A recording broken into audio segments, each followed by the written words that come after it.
যারা বলেছিলেন আমরা পালাই না, তারা জানি না এখন কিভাবে কোথায় গেলেন। আমরা কোনোদিন এটা বলি নাই যে আমরা পালাই না, তবে আলহামদুলিল্লাহ রাব্বুল ইজ্জত আমাদেরকে এটুকু মেহরবানি করেছেন যে আসলেই আমরা পালাইনি। আমরা ফাঁসির রশি গলায় নিয়েছি, কিন্তু দেশ থেকে পালাইনি। আমাদের একজন, তিনি আমেরিকায় ছিলেন স্বাভাবিক কাজে, সেই সময় বন্ধুবান্ধব তাকে নিষেধ করেছে, ডোন্ট কাম ব্যাক। তিনি বলছেন কেন? বলেছে যে আপনাকে ওই রকমই পার্সিকিউট করা হবে, অবিচার করা হবে, যেমনটা অবিচার করা হচ্ছে আপনার সিনিয়র লিডারদের সাথে। তিনি বলছেন সিনিয়র লিডাররা যদি আল্লাহর জন্য ধৈর্য ধরে সহ্য করে থাকতে পারেন, আমিও পারবো, আমি আসছি। আদালতে দাঁড়িয়ে আমাকে ফাঁসি দেওয়া হোক, আমার কোনো আপত্তি নাই। আমি পলাতক হিসাবে এই বদনামের অংশ নিতে চাই না যে আমি অপরাধী। আমি আদালতে দাঁড়িয়ে বলবো আমি নিরপরাধ। মীর কাসেম আলী সেইটাই করেছিলেন। তিনি তো না আসলে পারতেন ভাই, কেউ তারে বলতো না যে উনি পালিয়ে গেছেন, কারণ তার বিরুদ্ধে কোনো ওয়ারেন্ট, কোনো মামলা ছিল না। তিনি এসেছেন তার নৈতিক দায়বোধের জায়গা থেকে, তার দেশকে ভালোবাসেন। এই জন্য তিনি বলেছেন যে দেশে আল্লাহ আমাকে পয়দা করেছেন, আমার মত যেন সেই দেশে হয়।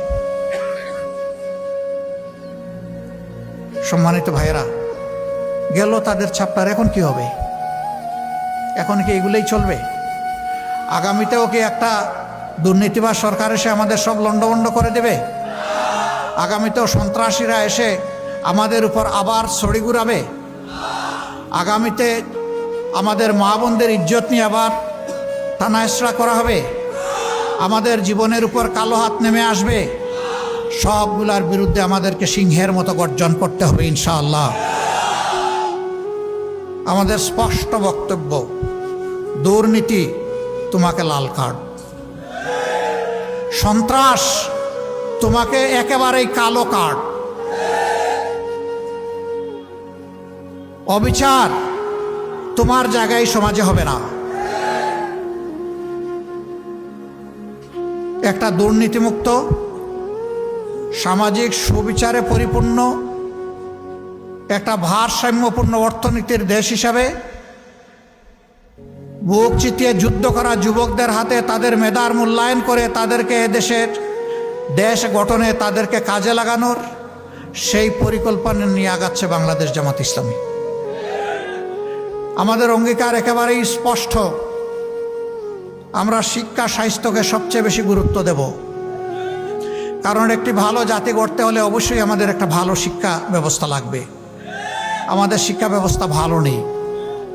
একটা ভালো জাতি গড়তে হলে অবশ্যই সুস্থ সবল আমাদের সন্তানদেরকে চিকিৎসা দিয়ে গড়ে তুলতে হবে।